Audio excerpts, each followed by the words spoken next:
Bharatiya Janata party और Janata Dal you दोनों एक दूसरे के साथ राजनीति का गेम खेल रहे हैं और दोनों कहीं ना कहीं नेतृत्व के सवाल पर एक दूसरे से जूतम पैजार कर रही है। बिहार में जो स्थिति है वो मुद्दों से भटकाने का प्रयास जनता दल यू और भारतीय जनता पार्टी के नेताओं के द्वारा चल रहा है और सिर्फ पीने वाले को गिरफ्तार किया जा रहा है, पिलवाने वाले और पिलाने में लाने वाले लोगों को क्यों नहीं गिरफ्तार किया जा रहा है कि हम जातीय जनगणना कराना चाहते हैं।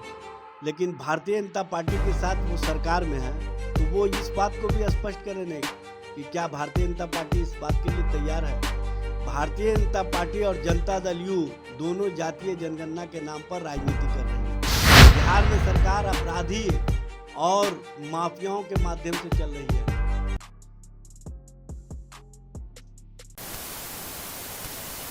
नमस्कार, आप देख रहे हैं भारत लाइव। मैं हूं आपके साथ कंचन। जिस तरह से आए दिन भारत लाइव चैनल के माध्यम से आपको बताया जाता है कि एनडीए जो नीतीश सरकार की एनडीए की टूट साफ दिख रही है और बहुत दिनों से हम आपको बता रहे हैं कि जिस तरह से एक गठबंधन में जो उनके विचार अलग हैं, जैसे कि आप देख सकते हैं कि जेडीयू में जो गोपाल मंडल ने अजय मंडल के बारे में कहा कि शराब बेचते हैं और उसके बाद जो बीजेपी के ज्ञानेंद्र सिंह ज्ञानू का जो बयान आया, जो अपने आप में ही एक अजीबोगरीब बात है कि एक ही पार्टी के लोग कह रहे हैं कि बीजेपी पार्टी नेतृत्वहीन है, वहां से सेटिंग पे लोग आते हैं और इस तरह से एनडीए की सोच साफ अलग दिखती है।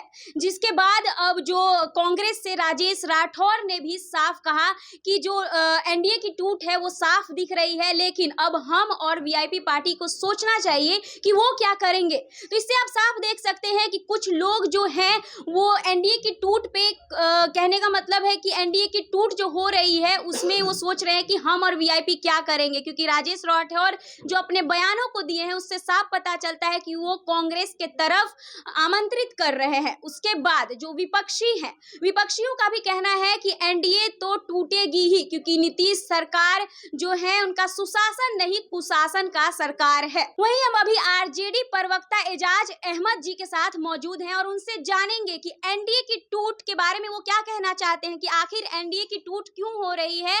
और नीतीश कुमार हैं, उनके जो अभी शराबबंदी का कानून है जो अभी तक वो कानून लागू होते नहीं दिख रहा है, क्योंकि हम अपने वीडियोस के माध्यम से आपको रोज दिखाते हैं कि किस तरह से लोग शरेआम शराब का सेवन करके रोड पे नौटंकी करते हुए दिख रहे हैं। तो जानेंगे एजाज अहमद जी से कि उनका क्या कहना है इन सब मुद्दों पे। जी देखिए, सबसे बड़ी बात यह है कि एनडीए में कोई एकता पहले भी नहीं थी। विचारों का टकराव हमेशा होते रहा है और नीतीश कुमार जी कहीं ना कहीं विचारों से समझौता कर लिए हैं। नीतीश कुमार जी खुद को समाजवादी कहते हैं, लेकिन वो समाजवादी विचारों पर नहीं चलते हैं। वो कहीं ना कहीं बंच ऑफ थॉट जो आरएसएस का विचारधारा है उसको स्वीकार कर चुके हैं। और बिहार में भारतीय जनता पार्टी और जनता दल यू दोनों एक दूसरे के साथ राजनीति का गेम खेल रही है और दोनों कहीं ना कहीं नेतृत्व के सवाल पर एक दूसरे से जूतम पैजार कर रही है। बिहार में जो स्थिति है वो मुद्दों से भटकाने का प्रयास जनता दल यू और भारतीय जनता पार्टी के नेताओं के द्वारा चल रहा है। क्योंकि शराबबंदी के मामले में ये दावा करते हैं बड़े बड़े 5 सालों में इन्होंने शराबबंदी को कहां पहुंचा दिया, ये आप लोगों को आंकड़ों से समझ में आ जाएगा। जब पूरे बिहार में खुलेआम शराब बिक रहा था तो 9.5% शराब का लोग सेवन करते थे। शराबबंदी के बाद 15.5% लोग शराब का सेवन करने लगे। महाराष्ट्र और मुंबई से ज़्यादा लोग शराब बिहार में पीते हैं। ये मेरा आंकड़ा नहीं है, ये भारत सरकार का जो स्वास्थ्य मंत्रालय का सर्वे है उसके आंकड़े के अनुसार ये बात स्पष्ट हुआ है।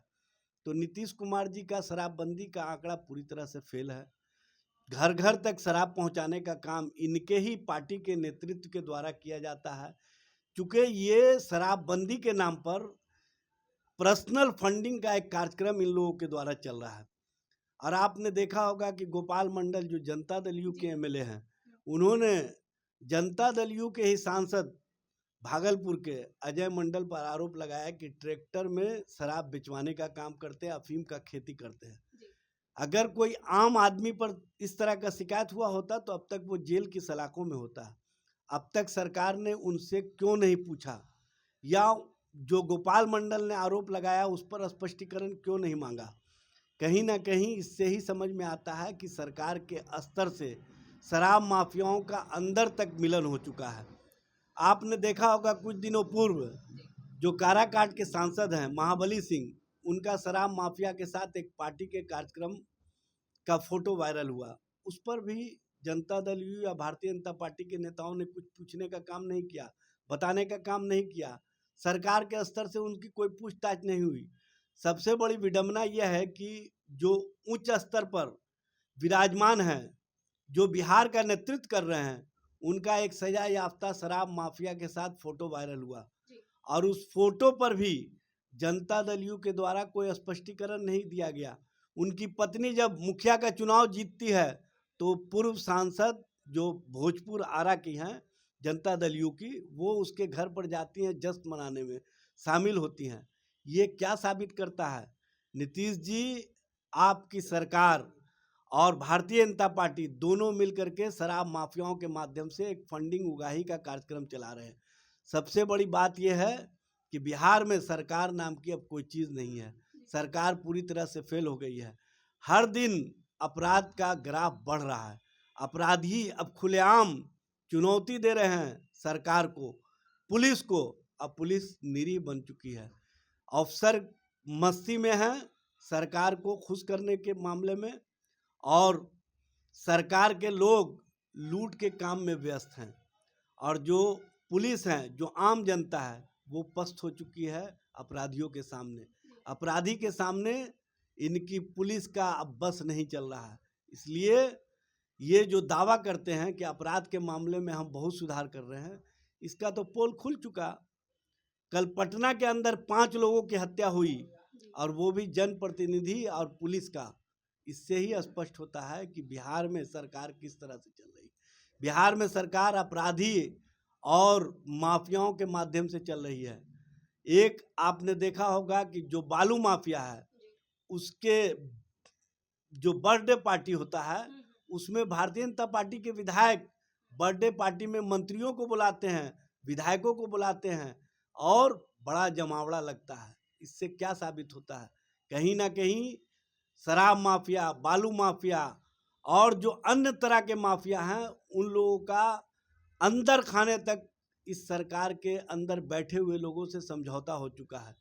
आपने देखा होगा 1 साल पहले नेता प्रतिपक्ष तेजस्वी जी ने प्रमाण के साथ सरकार से मांगा था जवाब कि जो रामसूरत राय जी के भाई के स्कूल और उनके घर से 2 ट्रक शराब बरामद हुआ, इस पर आप क्या कार्रवाई कर रहे हैं? कोई कार्रवाई नहीं हुई, कोई पूछताछ नहीं हुई। इससे ही स्पष्ट होता है कि सरकार कहाँ पर है। सरकार कहीं दिख नहीं रही है। सरकार सिर्फ अपने आप को बचाने में लगी हुई है, और उसका स्पष्ट प्रमाण है कि ज्ञानू जी ने जो बयान दिया है वो सरकार का पोल खोलने के लिए काफ़ी है। ज्ञानू जी ने इससे पहले भी बताया था कि बिहार में ट्रांसफ़र पोस्टिंग का व्यापार चल रहा है, ये व्यवसाय का रूप ले चुका है। इस पर सरकार की ओर से कोई जवाब नहीं आया। उन्होंने भारतीय जनता पार्टी के नेतृत्व पर सवाल उठाया, भारतीय जनता पार्टी ने उनको नोटिस दिया। इससे ही समझ में आता है कि उनके यहाँ लोकतंत्र कितना है। लोकतंत्र के नाम पर वहाँ पर लोकतंत्र का एक स्कैंडल चल रहा है, और उस स्कैंडल में पार्टी के शीर्षस्थ नेता से लेकर के निचले स्तर तक के नेता और कार्यकर्ता शामिल है। इसलिए इस सरकार से कोई उम्मीद करना बेकार है।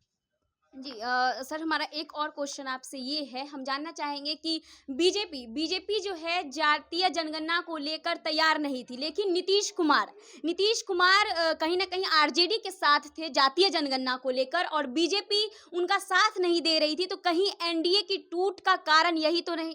देखिए, जातीय जनगणना के मामले में स्पष्ट है जनता दल यू का कि हम जातीय जनगणना कराना चाहते हैं, लेकिन भारतीय जनता पार्टी के साथ वो सरकार में है, तो वो इस बात को भी स्पष्ट करें नहीं कि क्या भारतीय जनता पार्टी इस बात के लिए तैयार है। भारतीय जनता पार्टी और जनता दल यू दोनों जातीय जनगणना के नाम पर राजनीति कर रही है। एक विरोध करेगा, दूसरा समर्थन करेगा। लेकिन राष्ट्रीय जनता दल का स्पष्ट मानना है कि देश के जो अति पिछड़ा हैं, उनको राजनीतिक, सामाजिक, आर्थिक भागीदारी के लिए जातीय जनगणना होना आवश्यक है। उनकी संख्या का सही पता चलना आवश्यक है, ताकि जो रिपोर्ट नीति आयोग के माध्यम से बनता है, जो विकास योजना बनता है केंद्र और राज्य सरकार के द्वारा, उसमें भागीदारी उचित रूप से मिल सके। ये भागीदारी भी देना नहीं चाहते हैं, ये हिस्सेदारी भी देना नहीं चाहते हैं, लेकिन राष्ट्रीय जनता दल संकल्पित है कि जातीय जनगणना करा करके हम पिछड़ा अति पिछड़ा को उसको सामाजिक रूप से, आर्थिक रूप से जो अब तक हाशिए पर रखा गया है उसे आगे लाने का काम करेंगे। और उसके लिए नीतीश सरकार पर चाहे जितना भी दबाव बनाना पड़ा, दबाव बनाने का काम करेंगे और नीतीश को मजबूर करने का काम करेंगे कि वो बिहार में जातीय जनगणना कराएं। जी, हमारा एक और क्वेश्चन है सर आपसे कि जो मांझी हैं, मांझी का कहना है, हम पार्टी के जो मांझी हैं वो साफ तौर पे कह रहे हैं कि जो शराबबंदी कानून है वो 1900 ईस्वी की अच्छी थी, अभी की अच्छी नहीं है, और अभी जो लोग गरीब लोग हैं वो दूध खरीद के नहीं पी पा रहे हैं तो उन्हें शराब का सेवन कर लेना चाहिए। तो आपको क्या लगता है, क्या वो सही बोल रहे हैं कि शराबबंदी कानून वापस ले लेना चाहिए, एक तरह से ये कानून ठीक नहीं है? देखिए, मांझी जी को जब लग रहा है कि ये कानून ठीक नहीं है तो वो सरकार के साथ क्यों खड़े हैं? अगर वो सरकार के साथ खड़े हैं इसका मतलब है कि वो कानून का पक्षधर भी हैं। दोहरी राजनीति नहीं करनी चाहिए। देखिए, स्पष्ट रूप से मेरा मानना है कि हाँ, इस मामले में दलितों के साथ, पिछड़ों के साथ, अति पिछड़ों के साथ अन्याय हो रहा है और सिर्फ पीने वाले को गिरफ्तार किया जा रहा है, पिलवाने वाले और पिलाने में लाने वाले लोगों को क्यों नहीं गिरफ्तार किया जा रहा है? हम लोगों का सवाल ये है और हम लोग चाहते हैं कि शराबबंदी पूर्णतः रूप से लागू हो। शराबबंदी के नाम पर पिछड़ा, अति पिछड़ा, दलित को प्रताड़ित नहीं किया जाए, उनके साथ अन्याय नहीं किया जाए। इस मामले पर हम लोगों का स्पष्ट मानना है, लेकिन मांझी जी क्या कहते हैं, नहीं कहते हैं, वो स्पष्ट ये करें कि अगर जब ये शराबबंदी कानून के पक्षधर नहीं है तो नीतीश कुमार के साथ क्यों बने हुए हैं? कहीं ना कहीं डबल स्टैंडर्ड की राजनीति कर रहे हैं, जो अब बिहार की जनता बर्दाश्त करने वाली नहीं है। बिहार की जनता चाहती है कि पूर्णतः शराबबंदी हो, बिहार की जनता चाहती है कि माफियाओं पर कार्रवाई हो, बिहार की जनता चाहती है कि तस्करों पर कार्रवाई हो, किसी पिछड़ा, अति पिछड़ा और दलितों को शराब के नाम पर प्रताड़ित नहीं किया जाए। बिहार में 47,000 क्षमता है जेल की, लेकिन 3 लाख से अधिक लोगों को कहीं ना कहीं शराब के मामले में गिरफ्तार किया गया है। ये जो खर्च हो रहा है ये सरकार किस तरह से वहन कर रही है, इसको भी स्पष्ट करना चाहिए। कहीं ना कहीं बिहार में शराबबंदी के नाम पर गरीबों को सताने का काम किया जा रहा है। गरीबों के लिए रोजगार का कोई साधन नहीं उपलब्ध कराया जा रहा है। रोजगार के साधन के लिए सरकार क्या उपाय कर रही है ये स्पष्ट करना चाहिए। इस पर जीतन राम मांझी जी को सरकार पर दबाव बनाना चाहिए कि दलितों के लिए, पिछड़ों के लिए, अति पिछड़ों के लिए सरकार रोजगार मुहैया कराने का काम करे, नहीं तो हम सरकार से वापस होंगे।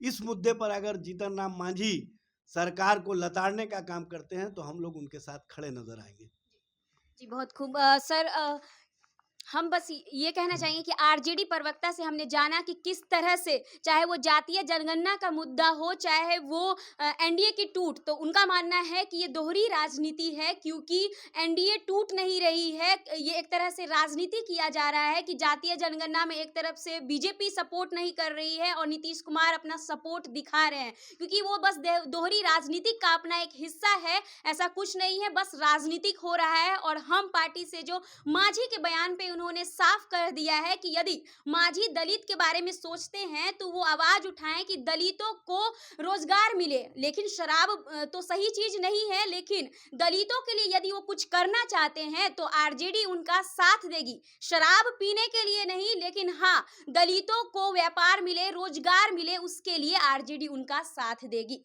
बहरहाल, खबरों में बने रहने के लिए देखते रहे भारत लाइव।